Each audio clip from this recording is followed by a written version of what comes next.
Did you hear about this? A new bill introduced by a Texas lawmaker seeks to ban furries in public schools. The Furries Act would ban students from using a litter box, licking themselves, making animal noises, or pretending to be an animal.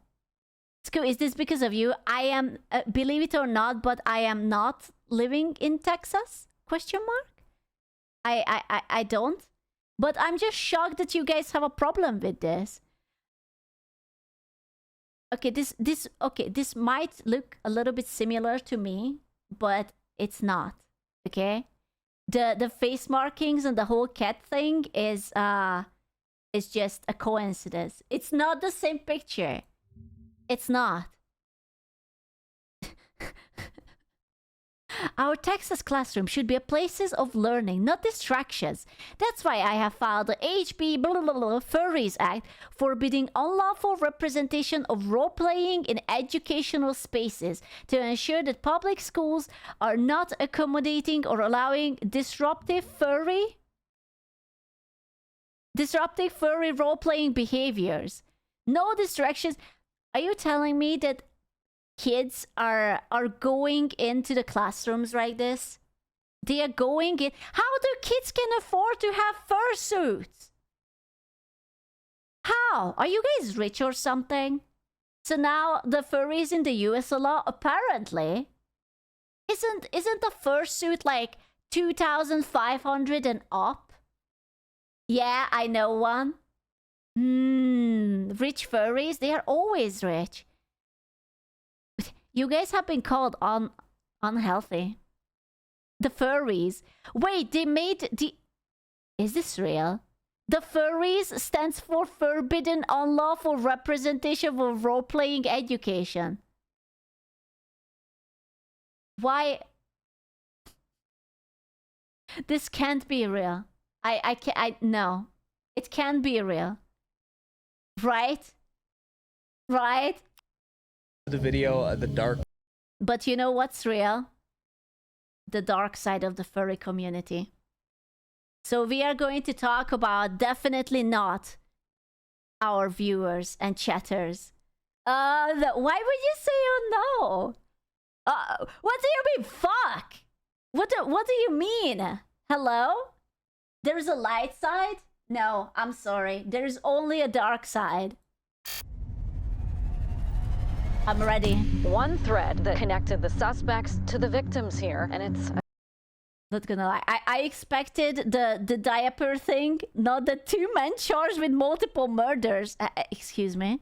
A community that's known as the furry community. I don't plan to contest the charges. I know why I'm here. I deserve to be here. And I want to clear the air and say that, for the record, I am a zoophile.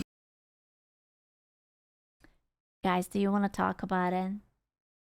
What do you mean, Scoot? It is you. Is it you? It is not. Do you guys want to talk about it? Do you need, like, a long talk on a couch or something? Anything? I actually do not know what a zoophile is. I'm going to take a wild guess that he wants to fondle the animals in the zoo? Question mark? It's just, you know? Is it? More than that? It's a little more than that. Just any animals. Don't look it up. I will not. Okay. In the age of the internet, you can discover almost anything online, from meeting new friends to creating communities. It's no surprise there's a community for every interest, no matter how unusual. But not all communities are liked by everyone. The furry community is often one that gets talked about. That's because we're always hearing stories about its dark side. But what does that really mean? A furry's true identity. Oh no, here comes the names. It's going to be like family, first and last name, everyone in chat who is a furry or has any furry material either on their computer or their browser history. It's gonna be listed up. So start sweating. It's just going to be you. Nah. Start sweating right now. What is a furry exactly? We've seen the costumes, we've heard the stories, but what makes someone an actual member of the furry fandom? Furries are people who have an interest in anthropomorphism, which refers to giving human characteristics to animals. Their fursonas, a mix of the words furry and persona, allows them to have other identities that they use to represent themselves in the community.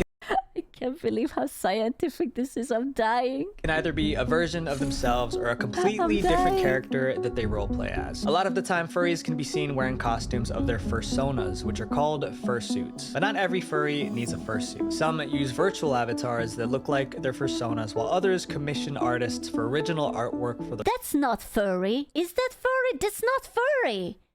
That's just an old cartoon. Is that? No.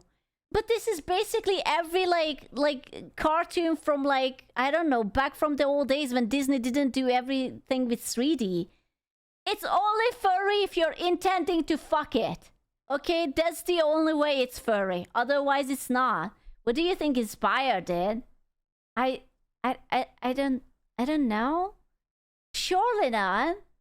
Tailspin and Robin Hood and DuckTales? Not DuckTales! Woohoo! Their characters. I use my fursona as an avatar on online interactions, and that's about all it is to me, mostly. And then there are the people who identify very strongly spiritually with the creature they have made their avatar to be. It's more than just roleplay. These fursonas are used in any furry-related setting like social media, Definitely chat rooms, Pokemon. video games, or in real-life environments like in-person meetups. Furries have long since You know what would be the best? You go to a furrycon and you bring an ultraviolet light. And you just walk across them and the ultraviolet light. You would...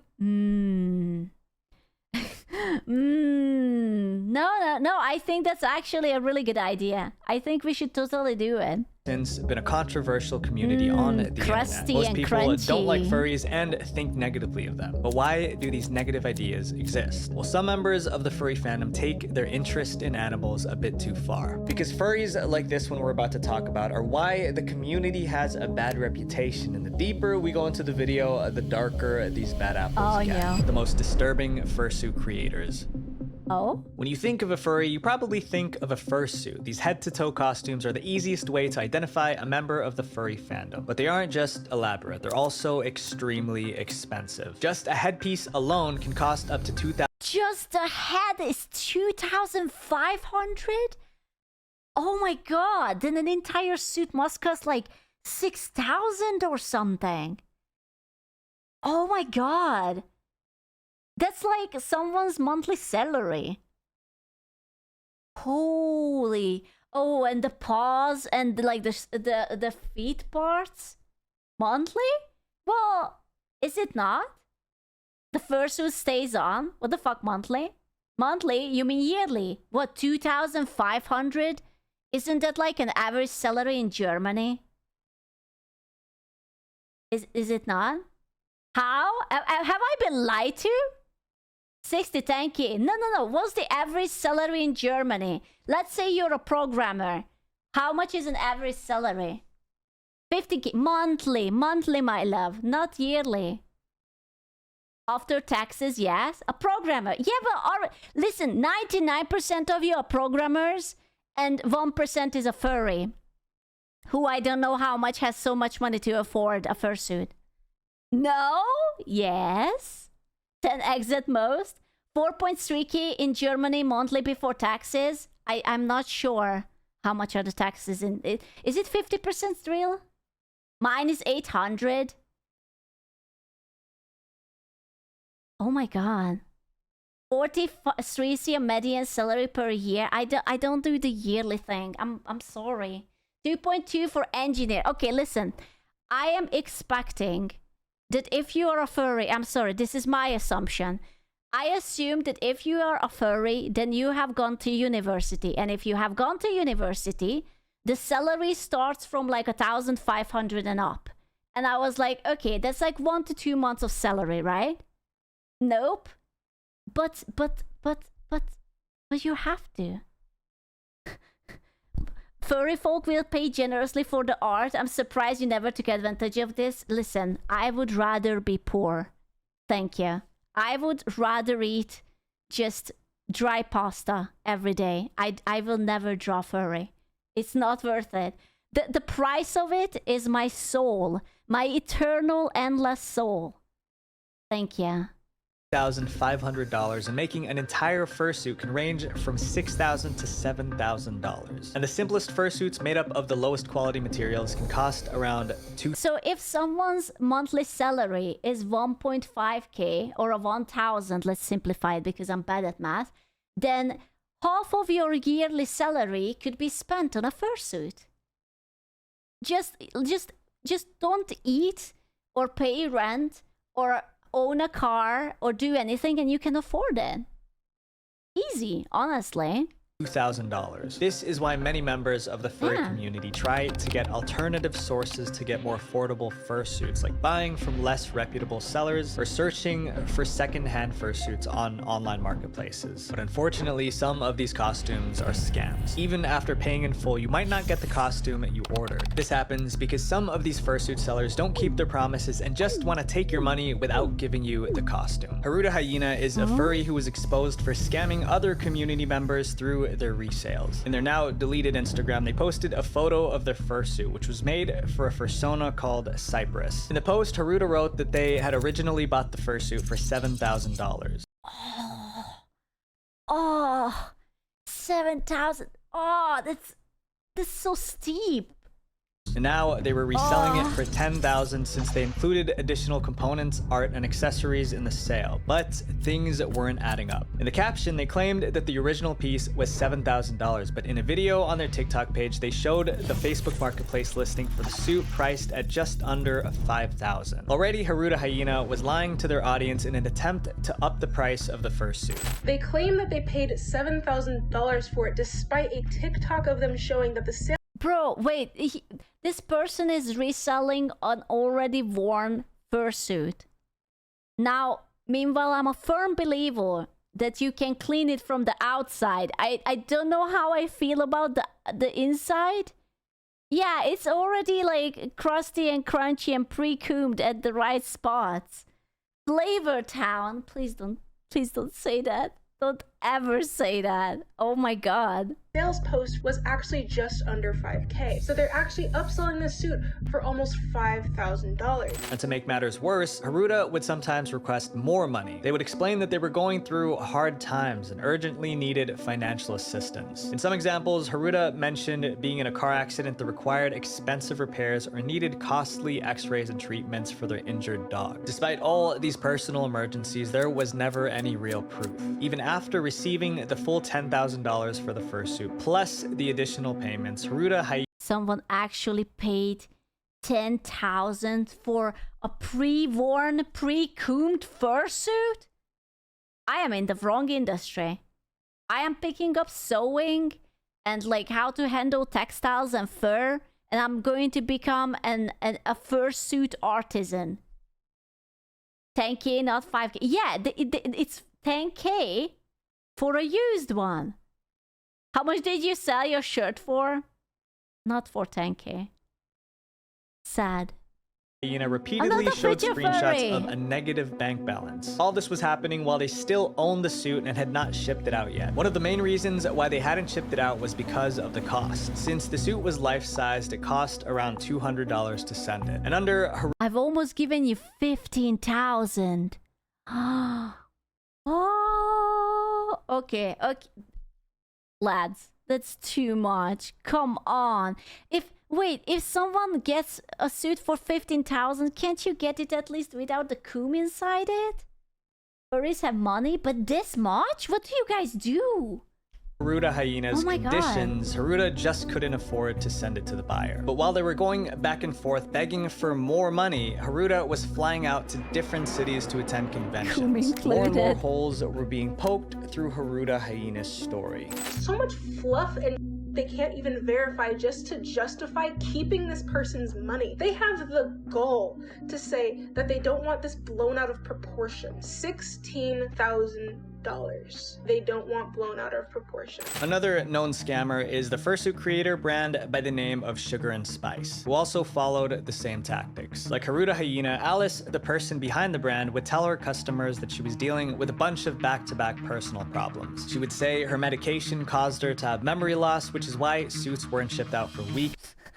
I'm so sorry, lads. I'm suffering from amnesia, And also, my dog's best friend's cat is having liver disease. Would you like to buy my used crusty sock for $16,000? I promise I will ship it, please. And my grandma ate my cat. That's true. That's true. It's just a small price of 16,000, please. I really need it for medication. Yes, sold. Oh, thank God. You guys are too kind. Months or even years after they were ordered. Alice would even beg for pity from customers by saying she was too in pain to work and she felt forced and threatened when they'd ask for regular updates on the suit. They paid her over $3,000. Only for the sock. Damn, that's a steal. See, I told you. For and hadn't heard anything about in years. But Sugar and Spice would always take it one step further. Under Twitter, she would regularly advertise emergency commissions or sales. These rush jobs were supposed to be completed quickly. Oh wow, I can totally not relate to someone opening commissions and taking your money and then running away with it and never getting the product back. Wow, I so do not have personal experiences with artists like that. Oh, that's crazy, man. Wow. Yeah. Because she was being paid in advance. These tweets would usually claim that Alice and her partner needed money quickly for situations like medical emergencies or sudden bill payments. In one instance, Sugar and Spice even used the illness of someone else's pet. She claimed that all the sales would go towards Alice's friend's sick cat, but that wasn't the case at all. That's such a five-head move. Oh, I'm sorry. No one is dying in your family. Just use your friend's dying cat as an excuse. So smart. So smart. Oh, I'm so sorry, lads. My neighbor's pet chihuahua caught the cold and I'm gathering money for them. Could you guys buy my other crusty sock for a small price of $16,000? The friend didn't end up getting any money any for vet subs, bill. any primers. This is so sad. Any primers in chat? And Sugar and Spice was able to sell a bunch of their products. With all of these questionable stories out there about fursuit sellers, many members of the fandom have ended up making their own fursuits themselves. But while some suits might not look the best, others look absolutely disgusting, and not because of poor craftsmanship, but for more vile reasons. It's the cum. This is Shadow Wolfess, an infamous fursuit creator within the furry fandom. At first glance, it does look a little creepy. With its worn out fur and mismatched material, it kind of looks like something out of a horror movie. But what's even worse is that the suit smells much worse than it looks. Shadow Wolfess, also known as Bill Clark, has been infamously called Carpet Sample because his fursuit creation looks like a mishmash of different carpet samples. Oh my God, He was in his not. late 50s to early 60s. He was a furry in every sense of the word. He roleplayed, went to conventions, and he even took commissions for fan art and for fursuits. But no matter— Bro, can you imagine that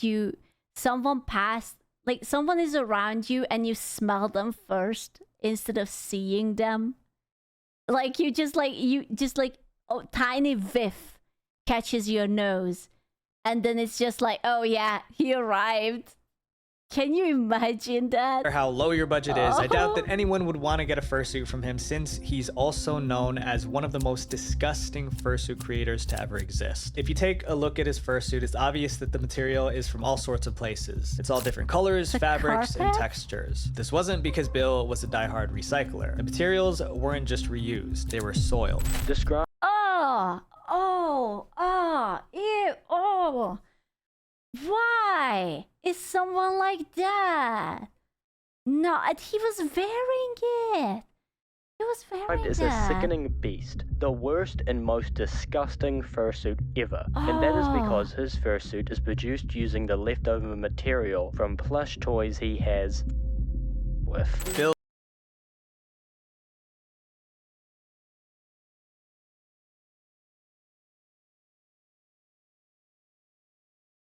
Oh my God. Oh my God. Oh my God. Oh my God. Bill was attracted to stuffed animals in an inappropriate way. What the? Oh my God. That's a thing? That's a thing? That can't be a thing. And when he was done playing with his stuffed animals, he would take the fur from these plushies and repurpose them as material for his fursuit. Naturally, the fur started to smell and was never once clean. Now, much to the horror of other furries in the fandom, Bill didn't want to keep his passion project to himself. Shadow Wolfess was proud of his creation and wanted to share it with the world. He would regularly go to in-person conventions wearing this fursuit. An awful stench coming from it couldn't be ignored. But his passion for plushies wasn't his only weird interest. He was also an artist who regularly posted his work online and accepted commissions. That meant that he spent a lot of time on the art-sharing site DeviantArt, where he regularly engaged with inappropriate drawings of furry characters. His long list of questionable actions made Bill one of the most infamous furries in the fandom. But his odd activities didn't I'm sorry. My mind is still over the fact that he was loading his load into the plushies, and he was like, okay, I will just sew something nice about it. And dude, it must have been so crunchy and fermented plushies stop there. Outside of his furry hobbies, Bill was also a dog walker on the side, but unfortunately for the owners of those pets, they picked the worst person to trust, and I'll leave it at that. But while Bill's hobbies might be unnerving to hear about, he's not alone in the community. Furries in the virtual world. Our deep dive into... Surely, furries in the virtual world can't be that bad, right? I know it's famous last words, but surely it can't be that bad. Right? The furry community exposes the darker, riskier aspects of online spaces. It's a clear reminder of why we need to protect our digital lives. This is where this video sponsor, Internext, comes in. Internext is... Thank you, sponsor. That's very kind of you to save us from the furries in the virtual world. Community aren't able to attend real-life meetups. A lot of Content warning? Uh-oh. Is it something horrible? Is it something horrible? But is it something... It's bad. How bad is it? Is it like we are going to get bonked for it bad? How long is it bad? I just said that surely it cannot be that bad. It's VR, fine for Twitch. Be afraid. How afraid should I have to be? This is a general content warning. Oh, okay. Them turn to video games like VR Chat to connect with other furries. VR Chat is a chat room-based social game that lets players use avatars, voice chat, and body motions to interact with other players. I'm actually not sure what he's going to say. Players can join public servers called Worlds or create their own where only their friends can enter. For those... Oh, this is from the Puss in Boots. That was so hot. I mean, cool. It was nicely animated. Furries on a budget, VR Chat is a great way to show off their persona without needing a fursuit, since players can commission custom avatars that they use to represent themselves in-game. Even though VR Chat has an age rating of 13+, the game has actually got a bit of reputation for being the go-to for inappropriate roleplay. That's because now I'm sweating. He would surely not show anything weird, right? In VR Chat, you're able to connect a virtual reality headset and sensors. That way, your virtual avatar can directly mimic the actions that you're doing in real life. This is called ERP, which has become... ERP! We would never do that. Imagine he shows your stream. Whoa! Whoa, whoa, whoa! First of all, I don't ERP. Ever. Ever. I'm a good cat. Also, I'm not a furry. Okay, like, let's not turn this back around. Unless, no, I'm innocent. A common thing. Never happened. People openly pursue these relationships without knowing all the important details about the other party, including their age. Since there's no accurate way to verify a person's age, it's made VR Chat unsafe for some younger players. There's always been a kind of divide in the furry community about whether or not younger members should have as much access to the fandom as they do. Although a lot of furries are not in the community for disgusting reasons, there's no denying that some are. And sometimes these specific furries are way too public about it, especially on VR Chat. One particular VR Chat world has become infamous among the furry community. It's called Frenny's Nightclub, which is a nightclub-themed server based on an NSFW fan-made game of Five Nights at Freddy's. There is an NSFW version of Five Nights at Freddy's? Why? Of course there is. Why do you say that so naturally that there... Of course there is. Why? Screw roll 34. But why? Why? Because it's so popular, but You guys are making me worried. Why? You know Considering why? the nature of the No. game, it's not surprising that a lot of people who join Frenny's nightclub would have their own motives. When you first enter the chat room, there's a long list of rules that clearly says that ERP isn't allowed in public. However, these rules aren't always followed. When you load in, one of the first things you see is the avatars of the other players. A lot of them are wearing minimal clothes. Oh my god, do you know the way? Do you know the way? Oh my god, I missed it so much. Do you know the way? Hey, do you know the way? Do you know the way? It was such a good meme. It was such a wholesome. Yes, my queen. I know the way. Do you know the way? The meme was so long ago. Dude, it was. You made me paranoid. I'm just speaking that there is nothing. There's nothing. He's a good YouTuber. He wouldn't show me anything I don't want to see. Right? You put the thing into my ear that there's content warning, but there is nothing. Okay, no, there is nothing. One of the servers frequently... Oh shit, it's the next part. You're such a whore! You know, I'm going to take you to a public VR chat place and I'm going to let these furries touch you on the nose. Visitors is Red. In Red's bio, they confidently state that they are a furry. But Red spends a lot of time with younger furries on the server and even adds them as friends. I have literally every age on my friends list as long as they're above the age of 13. Red is 24, and the avatar that Red uses is not appropriate to say the least. And a lot of younger players in general have started to use... Why would you want to hang with kids? That's so weird. And kids are so stupid and annoying and loud. And why would you want to hang with them? You know why? I don't want to know why. There is not a singular suitable reason you could list me up and I would be say like that's fair.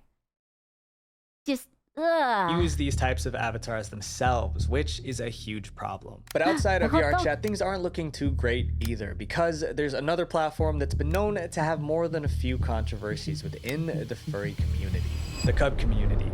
The what? If people are making inappropriate furry avatars, then art will practically... Wait, the what? The Cub community? What's that? What does that mean? Dear God, Ron, what was that? What do you mean, uh-oh? Uh-oh? Actually, I have no idea either. What does it mean? Follow, but instead of sharing this sort of art in private messages, a lot of these artists like to post them online, specifically on DeviantArt. Dude, DeviantArt fall so hard. I loved DeviantArt, and it was overtaken by these degenerates. It's so bad. It's so bad. And also, they developed some AI art thingy that now you can generate your own art on DeviantArt, which is like the opposite purpose of sharing your art or something. Furries are big on original artwork, with many of them commissioning artists to draw pictures of their fursonas to use as their profile pictures or avatars. But these are cute, okay? You're not a furry just because you say that this is cute. This is cute. For their content. Like any fandom, inappropriate art is inevitable. And there are plenty of artists that draw this type of furry art. But to make matters worse, some draw this sort of thing with younger animals. This is called cub content. And the furry fandom has had its mixed opinions about it for as long as it's existed. On one hand, these are animals. But at the same time, there's still young ones that are being shown in unfitting ways. But even with all the controversy, the type of art that thrives on DeviantArt. Yeah. I want to point out, and I will talk about a very precious day to me. It was, when was it, lads? December something when Twitch had a glorious day and Twitch allowed to let the titties fly. December 2014. And it was within the law that you may draw artistic nudity. You know what happened on this beautiful day? There was a bunch of people who draw artistic nudity, and it was glorious. And the rest of them were furries drawing hardcore furry sex as artistic nudity. Yes. That's exactly what happened. There were the people who played fair, and it was just like, a naked girl just laying or whatever, nothing, no touching, no anything, and there was the whipping out the rocket for the people in need. You know, give people an inch. Trust me, it wasn't an inch, it was a foot long. I saw it and I was like, oh my goodness, I am not sure, but it was there. It was awful. I'm still, listen, I got banned for it too. Okay, I was there. I was drawing a respectable titty. It was a glorious day. I enjoyed every minute of that stream. It was amazing. Best day of my life. It was, yes. I never enjoyed streaming art that much. It was a pair of titty. Okay, thank you. But my goodness, it was glorious. And then the furries took it away from us. Art. And all of that becomes even more disturbing when you realize what some people on the site are actually doing. Aaron Thomas Usury was a member of the furry community that actively posted on DeviantArt. He drew pictures of his fursona Zelda Wolf with other members of the fandom usually engaging in questionable scenarios. But for Aaron, DeviantArt wasn't just a place to show off his creativity. It was also a place he also showed off his degeneracy. To meet others. And soon, Aaron befriended 2 people from the site who were huge fans of his work. At some point in September of 2014, Zell the Wolf found himself becoming considerably close with 2 12-year-old girls that he met on the DeviantArt website. And with Aaron being 21, this was not okay. The relationship between Aaron and the 2 younger furries went on for months before one of their parents eventually found out, and of course, demanded justice. This is why parents should always monitor. I know that it's hard, it's borderline impossible, but 12-year-old girls are dumb. Just put a firewall and block certain websites. Don't give them full access to the internet. There must be ways that you can limit what the children see. Parents don't give a fuck about their kids' school. Then why are they having them? Why? What's the point? The relationship ended in February. What relationship? What? Whoa, whoa, whoa, whoa, whoa, whoa. What relationship? Of 2015 with an investigation starting in March of 2016. They contacted the local police in Overland Park, Kansas, and shared details about their daughter's relationship with Aaron. Through this investigation, they were able to see exactly what Aaron had sent their daughter over the years, and it was revolting. I don't think kids should have access to the internet at least 16. Honestly, that's fair. That's fair. I wish in an ideal world that could work.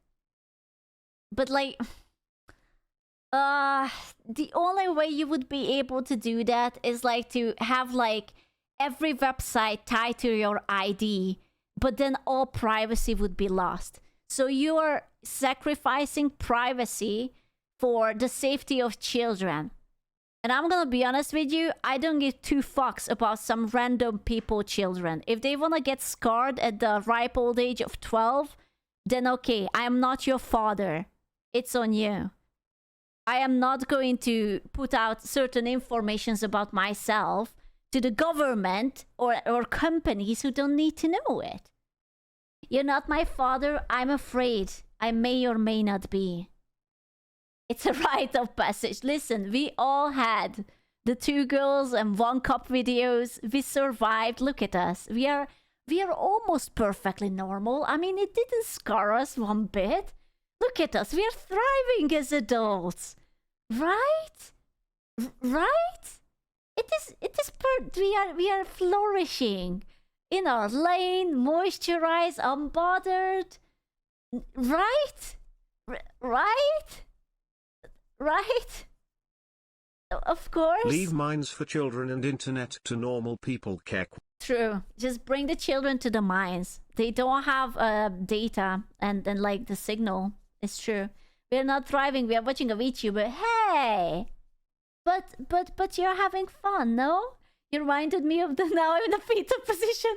Why did you have to remind me of that memory? But you're happy, right? You're having so much fun, right? Right? Bolting. It wasn't long before Usury started sending and receiving pictures and then video, leading to a laundry list of sickening charges. I don't plan to contest the charges. I know why I'm here. I deserve to be here. He was sentenced to be in jail for the next 17 years. Although Zelda Wolf was eventually punished for his crimes, there's still a ton. At least he admits it. The first step is always admitting it. Of people like him hiding in plain sight. The horrors of zoo. Over the years, the furry community has had to deal with a ton of people who have an attraction to animals. No! Those are not furries, right? That's not part of the furry people, right? Right? Right? Here we go. No? Please say no to that. The only answer is no. People who take their love of animals to an entirely different level. And many of the furry community absolutely dislike this side of the community and don't even consider them furries at all. These individuals are known as zoophiles. And if Zell the Wolf's case hasn't told you enough, you wouldn't want your pet near them. Arguably one of the most infamous zoos I have never heard about this expression, the zoophile. Zoophile on the internet is hypnotist Sappho, aka Valerie. She was known for not only her excessive interest in animals. Wait, this was a woman? Oh no! Oh no! Oh no! Of course it was! Ah, I bet it's gonna be a white woman. No! No! No! No!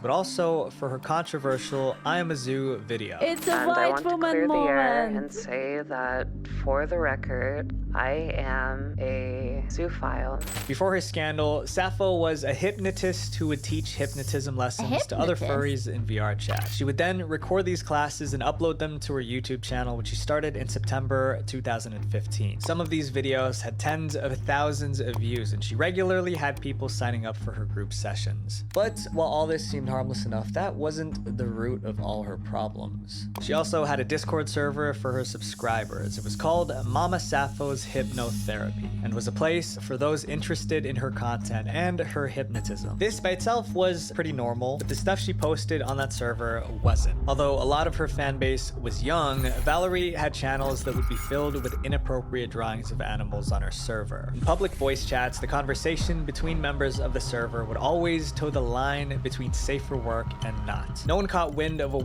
What do you mean? Wait, I think I met this girl on VR. Are you okay? Do you need a hug? Do you need therapy? I recognize the name. Oh my god. Are you okay? Wait, what? Yeah, dude, oh my god. Someone in chat actually met this person? That's crazy. Are you fine? Okay, like, let us know. We have cookies and, like, a weighted blanket if you need it. Was happening in her Discord until one of her very own staff members, Matcha T Tiger, posted a twit longer outlining Sappho for her problematic ways. The post began with Matcha expressing their disagreement. Here in Canada, a law was passed that no one under 16 can own a cell phone, to try to cull addiction and to protect from predators. Ooh. Good luck with that. I don't know if it's enforceable though. Like, lately, as soon as you're out of the womb, you're attached to an iPad. Like, how would that even work? Yeah, I feel like that every child has a phone or whatnot. It's not? Yeah, prepaid phones? Maybe not every kid. Listen, I see traumatizing things. Children in baby strollers and they are already watching Cocomelon. And they're just like chilling on the streets. It's crazy. With the presence of young people in the server, considering the nature of Sappho's content in the Discord. And sometimes Sappho's hypnosis sessions would go too far. In the twit longer, Matcha tells everyone that they started feeling uncomfortable with the server when a specific channel was created which had questionable photos of animals and humans. But what really stuck with them was some of the words that Sappho said. They distinctly remember Sappho mentioning something along the lines of zoos are misunderstood. And Matcha had some questions. When they confronted Sappho about the— Wait, I'm sorry. What's the difference between a zoophile and bestiality? Isn't it the same? Is there a difference? Or is it just two words for the same thing? No, nothing is the same. Okay, so they both want to put their things into things that shouldn't be having the things. Zoophile is the attraction, bestiality is the act. Ah, so she was just hypothetically into these sort of things? Question mark? not... Surely she didn't do it in real life? Surely? Zoophilia is a sexuality. Oh no, it comes with the flag and everything, doesn't it? Comment, the YouTuber doubled down, saying that she believed being attracted to animals wasn't wrong. And that's when things started to completely crumble for hypnotist Sappho. Because rather than attempting to do damage control or deny the allegations, she went on to post a controversial video. On September 11th, 2021, ooh, she had a hot take.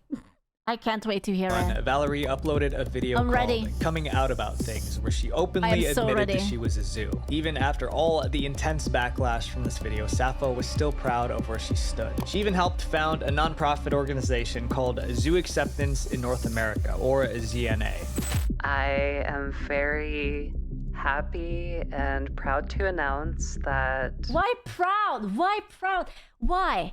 It's already bad enough that you are happy, and it's double bad that you're proud. And why would you announce this? Let's say, hypothetically, I have a fuck lamp, right? I have my favorite lamp and I put my dick into it every night. Why would I want to tell everyone that I have a favorite lamp where I put my dick in every night? Why would I say that? Why? Self-reporting, we are talking all hypothetically, right? Loud and proud. Hypothetically, yes. Just purely on a hypothetical. I am the chairman of the first zoo rights organization in the United States. Sappho claimed that ZNA was an IRS-registered nonprofit, but people started finding holes in her story. She says ZNA is a 501c3 organization, yet this would be impossible as that type of organization needs to exist for 3 years in order to be even considered by the IRS as a nonprofit after registration. Throughout all this, Sappho and her team at ZNA were openly accepting donations for those wanting to support their mission. And even though they only got a few bucks, it was still a scam nonetheless, considering that their claim of being officially registered was allegedly untrue. Rather than taking a step back from the community, it seemed like Sappho was going all in with her new cause. She even started— oh my god, so smart. She was making a cult.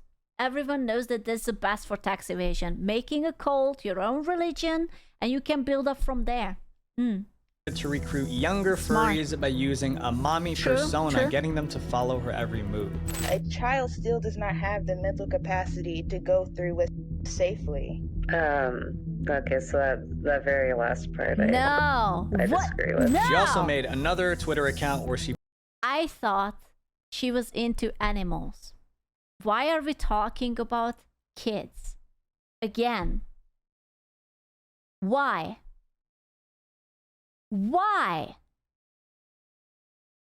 It's like you would think it cannot get worse, and then they just drop these hot takes like this. She posted questionable animal content and often talked to younger fans. If that didn't make Valerie suspicious enough, in December of that same year, people accused her of having improper relationships with younger furries in her community. On December 19th, Kylo, a younger furry, made a post exposing Sappho for interactions with him. Rather than Sappho admitting her faults and seeking help, she ranted about how she fell in love with the wrong person, essentially blaming Kylo for his post, saying that he never loved or cared for her. Sappho was known to call herself mommy and act like a maternal figure to a lot of her fans. So that led her to form close bonds with several people that she shouldn't be talking to. The community also realized that Sappho had a long list of victims. And following all this, Sappho knew that there was no coming back. So she deleted all her Twitter accounts and her YouTube channel in January of 2022. Shortly after, Sappho would return to the internet with some shocking news. A statement would be posted on a website called Here Rests Hypnotist Sappho, where she told the world that she was retiring from the furry fandom and was going to seek professional help. This website would explain that the Sappho brand was going to— I bet you 13 cents and $1 that she did not seek professional help. Or if she did, it didn't work. be dropped, and that Sappho was just going to continue her life while getting therapy for her issues. Which surprisingly was a good sign. Some people truly believe that Valerie was embarking on the right path, putting everything behind her to start new. And when this particular Instagram story was posted a month later, that seemed to cement that. And in a shocking twist, on February the 20th, Sappho would make an Instagram post. This post would say that with some help, she had resolved her issues and was no longer a map or a zoo, saying that she in no way holds hate to any of the fans she encouraged into being zoos or maps, but suggests that they stop these acts and get therapy. But old habits die hard. Valerie seemed to return to the fandom just under a new alias, Valerie Sappho on X, and uses the username Paws on Hips. As of November 2022, she was seen openly admitting to being in a relationship with someone named Zachary. But after some time, a tweet on the account said that the trolling era was over and that this account was just someone else pretending to be Sappho. Whether this was just a cover-up by Valerie or if it was truly a troll, no one knows for sure. But for now, the hypnotist Sappho saga has come to a standstill. After all that, it's hard to believe that things could get even worse in the furry community, but it can. Because while all these furries are... We haven't even talked about the time where there was like this furry con and they were shitting in the diapers and they left it all over the hotel lobby and the hotel people were like, oh my god, what happened? There is like poopy diapers everywhere. Oh no, that's normal. Oh, sorry. Yeah, I'm still scarred by that part, but okay, that's normal. Yeah, that was a thing or two. Deranged and disturbing. These next few are literally dangerous to society. The most dangerous furries. These next few stories have long since... Was that the internet historian? I can barely remember. I just remember the story that it was like incredibly cursed. Made furries worry about their reputation with the general public. These atrocities, combined with the already negative stereotypes of the furry fandom, made it difficult for many of them to defend the community. In 2014, chlorine gas filled the halls of a Chicago hotel with thousands of people having to flee for safety. Among these people were members of the furry community still dressed in their... Please tell me that it wasn't that someone didn't wash their fursuit and the chlorine gas came out of that. Please tell me it's not like some weird chemical reaction. Fursuits as they were evacuating the building. This happened during the annual Midwest Furfest convention, otherwise known as Anthrocon, the second largest in-person gathering of furry community members in the US. 19 people were affected directly by the gas, becoming nauseous and dizzy. They had to be transported to local hospitals for treatment, with one of them having serious symptoms requiring a prolonged stay. Whether it was a furry who did this or a hater who took his dislike of the community to extreme levels, nothing has been confirmed. Although no one got truly hurt, with an incident like this, things could have easily gone much worse. One thread that connected the suspects to the victims here, and it's a community that's known as the furry community. In 2016, the furry community... She's so innocent. She has no idea. She's just like, the community is called furries, and she's just like, I don't know, I just read it off of a piece of paper. That's strange. And the world were shocked when news broke about a gruesome case involving the passing of 3 people in Fullerton, California at the hands of enraged furries. The Yost family consisted of the mother, Jennifer Goodwill Yost, the father, Christopher Yost, and their 3 kids. The kids were ages 6, 9, and the eldest was 17. The entire family was part of the furry community, which... The entire family? Everyone? What are the chances that suddenly everyone is a furry? Mom and dad and the child and everyone. Oh my god. That's sus as fuck. That's unusual. That's definitely unusual. Jennifer being a mother figure to many members of the local furry group SoCal Furs. The family would often go to conventions and it's enable abuse. Furry meetups together, gathering with local members of the community. Caitlin Yost was the oldest sibling in the family and was a committed member of the furry community, even having her fursona called Daydream Foxwolf. She would post pictures wearing fursuits, engage with the community on social media, and make plenty of friends in the fandom. 2 of those friends were 21-year-old Joshua Acosta and 25-year-old Frank Felix, who grew close to Caitlin. However, her parents were not pleased by this friendship, especially the relationship between Caitlin and Frank, which was an 8-year age difference. The Yosts did not allow Felix to see their daughter, but Felix did not like that, and he, along with his friend Joshua, would then lash out, ending the lives... Wait, was the 2 other guys a furry too? Was this on furry violence? Or Yeah, everyone is a furry. Of both the Yosts, leaving only their young children behind and taking Caitlin with My them. God. What's probably the most bone-chilling part of this case is that the Yosts had a relationship with the suspects. They had met them at conventions and were even friends with them before Frank took a liking to their daughter, but this friendship ultimately led to their demise. And the latest story happened just last year in 2022. Benjamin Jeffrey Smith, who went by the persona Polybun or Polyhead, was a known member of the furry community that concerned a lot of people with his bizarre behavior. Members of the furry community reported his questionable behavior time and time again in the form of tips to the police, which even led to the FBI contacting him in 2021, but nothing came of this investigation. Just months after the FBI contacted him, in February 19, 2022, Benjamin would have a violent outburst in Portland's Normandale Park, landing 6 innocent people from a protest to a hospital. Dude, you know, if you think about it, that guy who fucked his plushies and made an outfit about it, he seems kind of normal now. Like, not gonna lie, he was, compared to this is kind of chill. Like, yeah, sure, he was stinky, but you know what I mean? Yeah, I kind of hate it too. Person lost their life while another became paralyzed. The terrifying part is that these warnings to the police and FBI have been sent from as early as 2006. They continued to be sent over the years, but no case was built up against him, which could have prevented this tragic accident. He's now sentenced to life in prison. We all want to be part of a community. Make sure that you're holding Not this one. No. You know what? If I have the choice between being part of a community or being ostracized and like living on scraps and eating bugs, I will take the bug route. It's, yeah, no, I'm okay. I don't mind not talking to people. I can entertain myself, actually. others accountable for their actions, because it may just protect the people we care about most. Could take up those sketches. No, that's not furry. I'm just a cat. I'm a kitty cat. Visual venture.